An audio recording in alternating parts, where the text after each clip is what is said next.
বাচ্চাদের টিফিনে এই পাউরুটির রেসিপিটি যদি একবার দেওয়া হয়, খাবার ভর্তি টিফিন বাড়িতে ফিরিয়ে নিয়ে আসবে না, একদম খালি করেই বাড়ি ফিরিয়ে নিয়ে আসবে।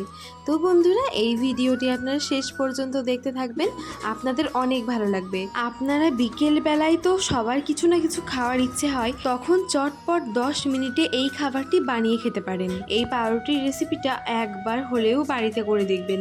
তো চলুন আর দেরি করব না, শুরু করা যাক। তো এটি করতে সর্বপ্রথমে যেটা মেইন লাগবে সেটা হচ্ছে পাউরুটি। তো দেখুন, এখানে আমরা দুটো পাউরুটি নিয়ে নিয়েছি। তো এই পাউরুটিগুলোকে এবার স্লাইস করে কেটে নিব।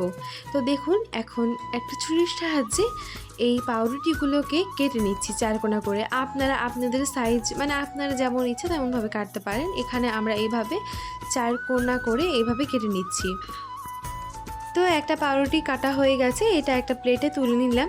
এবার অপর পাউরুটিটাও ঠিক একই রকমভাবে চারকোনা করে স্লাইস করে কেটে নিব।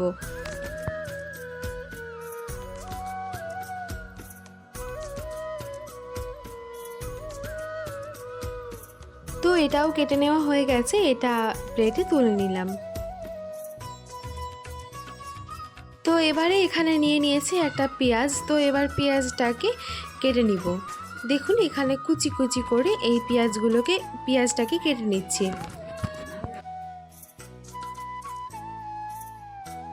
কুচি করে কেটে নেওয়া হয়ে গেছে। এবার এটা একটা প্লেটে তুলে রেখে দিচ্ছি। এবার নিয়েছি একটা টমেটো। এবার এই টমেটোটাকে এইভাবে কুচি কুচি করে কেটে নিব। এটা কেটে নেওয়া হয়ে গেছে। এবার এটা একটা প্লেটে তুলে নিচ্ছি। এবার এখানে নিয়ে নিয়েছি একটা কাঁচা লঙ্কা, মানে লঙ্কাটা লাল হয়ে গেছে, তার জন্য মনে হচ্ছে শুকনো লঙ্কা, কিন্তু এটা কাঁচা লঙ্কা ছিল কিন্তু লাল হয়ে গেছিল। তো যাই হোক, এবার এখানে কাঁচা লঙ্কাটা কুচি করে কেটে নিলাম। এবার চলে যাচ্ছি পরবর্তী ধাপে। তো দেখুন, এখানে নিয়ে নিচ্ছি সাদা তেল। গ্যাসের উপর তাওয়াটা বসিয়ে দিয়েছি। এখানে সাদা তেল নিয়ে নেওয়ার পরে তেলটা একটু গরম হওয়ার জন্য অপেক্ষা করব।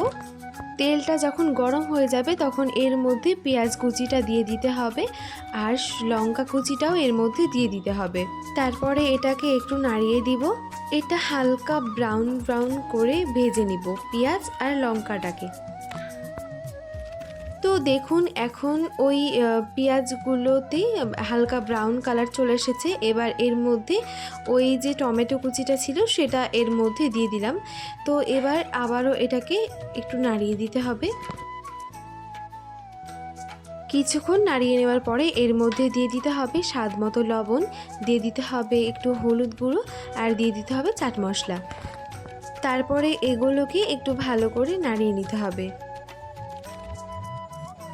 কিছু সময় নিয়ে এটাকে একটু ভালো করে কষিয়ে নিতে হবে, যাতে মশলার কোনো গন্ধ না থাকে। একটু কষিয়ে নিতে হবে এইভাবেই। তা করতে করতে টমেটোটাও খুব ভালো করে সিদ্ধ হয়ে যাবে। তো দেখুন, এখন কিন্তু টমেটো প্রায় সিদ্ধ হয়ে এসেছে। এখন কিন্তু খুব ভালোভাবে এটা কষিয়ে নেওয়া হয়ে গেছে। এবার এর মধ্যে যেটা দিতে হবে সেটা হচ্ছে দুধ। তো এখানে দেখুন, দিয়ে দিলাম দুধ। এতে স্বাদটা আরও বেশি বেড়ে যায়। তো এটা দেওয়ার পরে হালকা এটা ফুটিয়ে নিতে হবে। ভালো করে নাড়িয়ে নিলাম। তো এখন দেখুন, এটা কিন্তু অনেকটাই ঘন হয়ে এসেছে। এই যে ফুটে ফুটে বেশ ঘন হয়ে গেছে এটা আগের তুলনায়। তো এবার এর মধ্যে ওই পাউরুটিগুলোকে দিয়ে দিতে হবে।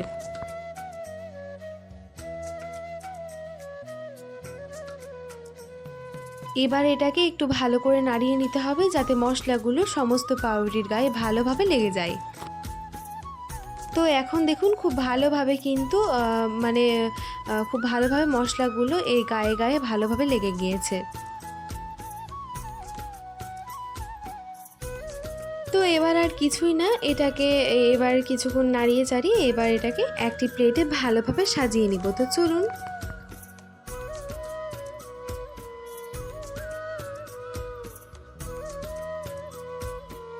তো এটা ভালোভাবে সাজিয়ে নেওয়ার পরে এর উপরে একটু টমেটো সস দিয়ে দিলেই একদম রেডি খাওয়ার জন্য। তো এবার আপনারা কমেন্টে জানান যে এটা কেমন দেখতে হয়েছে, আর বাড়িতে এটা একবার ট্রাই করবেন, দিয়ে কেমন খেতে হলো সেটা অবশ্যই কমেন্টে জানাতে ভুলবেন না। তো দেখুন এটা যতটা লোভনীয় দেখতে হয়েছে, এটা খেতে কিন্তু আরও বেশি সুস্বাদু, অনেক সুন্দর খেতে। বাড়িতে একবার হলেও ট্রাই করে দেখবেন, আর বাচ্চাদের টিফিনে তো অবশ্যই দেবেন, তাহলে তারা একদম চেটে পুটে খেয়ে নেবে। তো আমার ভিডিও কেমন লাগলো একদম কমেন্টে জানাতে ভুলবেন না। ভিডিও ভালো লাগলে আমার চ্যানেলটিকে সাবস্ক্রাইব করে পাশে থাকা বেল আইকনে ক্লিক করে অল নোটিফিকেশান অন করে দিবেন। আর যদি ভিডিও ফেসবুক থেকে দেখেন তাহলে অবশ্যই পেজটিকে ফলো করতে ভুলবেন না। আর আগে থেকেই যারা ফলো অ্যান্ড সাবস্ক্রাইব করেছেন তাদেরকে অনেক অনেক ধন্যবাদ। সবাইকে ভিডিওটি শেষ পর্যন্ত দেখার জন্য অনেক ধন্যবাদ। ভালো খান এবং সুস্থ থাকুন।